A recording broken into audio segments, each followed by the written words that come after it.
Hi, this is Paul from FinishYourSong.com, and we're looking here at recording some automation. There are two ways you can record automation into most DAWs.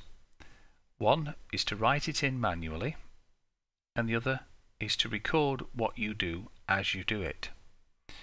And the second way is actually the simplest way, so that's what I'm going to look at in this video, just straightforwardly recording some automation. In this particular case, we're going to listen to a short section of this song where there's a break. And we're going to have a listen first to how it is, and then I'm going to play it through and record some automation, and then afterwards you can hear it back and you can see the controls doing their own thing. Simple, straightforward, very easy. So in this particular song, we're going to listen to the break section and just have a quick listen to the bass, the drums and the vocals in particular.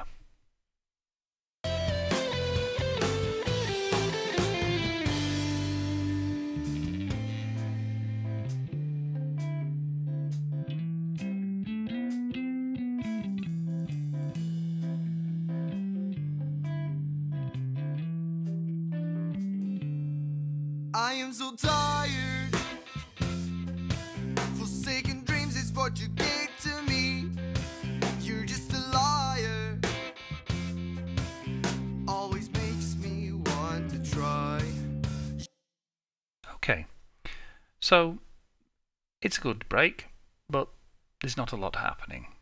So what we want to see is where we can add some dynamism to that. So what I'm going to show you first is where there are existing automation lanes. So I'm going to show the automation on the bass. As you can see, it's showing volume but nothing else, and if I click again it brings up the mute, which is the standard second, and there's nothing on there. Okay. On the drums, we'll go down here to the drum track, and again you can see there's nothing showing, there's no mute on the drums. And finally, if we go back to the lead vocal, let's move this out of the way for the moment, you can see that the volume is constant, there's no automation on the volume. Put that back in its place. What I'm going to do is, for this midsection, is when the bass is playing on its own, I'm going to flick on the boost. This is an amp simulator, American Tweed, and I'm going to flick on the boost that's driving the bass just for that section. I'm going to mute out the drums, and I'm going to fade out the vocal for a special effect. What I'm going to do with the vocal is pull the vocal right down, and at the moment when I want him to come back in, I'm going to click Control and click on here, and it will jump back to 0, which is a standard setting in Cubase.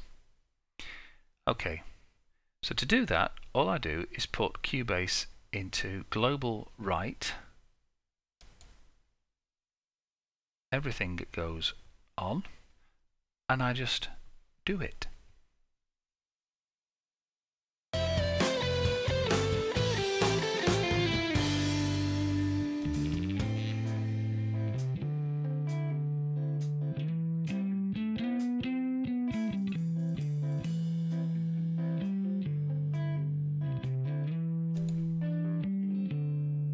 I am so tired.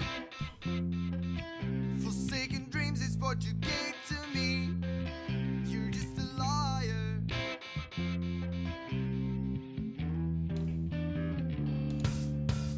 Me higher. Okay, so that wasn't perfect, but we'll look at editing automation in a future video. What I'm going to do now is take this out of right, so that any movements that I make to the controls aren't recorded, but I'm going to leave that on for the moment. We'll just have a quick look at the bass line, and if we come down here we can see that we've got the boost on and off, and we can see the automation there. In fact, if you hover you can see the automation points. Come down here to the lead vocal, and you can see that whereas it used to be a straight line, now we've got a series of automation points until it jumps up. And And here on the drums, just get rid of that. On the drums, you can see that the mute has also got automation showing on its track. So what I'm going to do now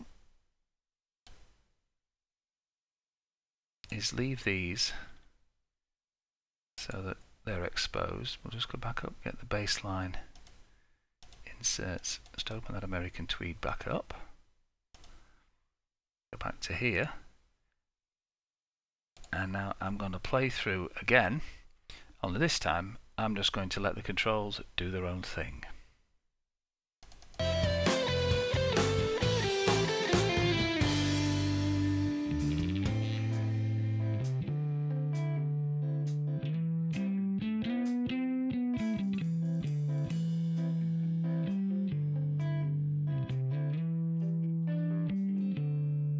I am so tired.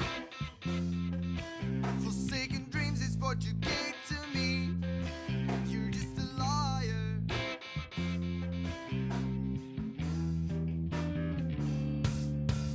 Aim me higher, higher than I've ever been before. There you are. What could be simpler? You just do it, and then the machine remembers what you did. So that's manually recording automation information. In the next video, we'll have a look at how you can write it in with a bit more precision. Until then, you take care of yourselves.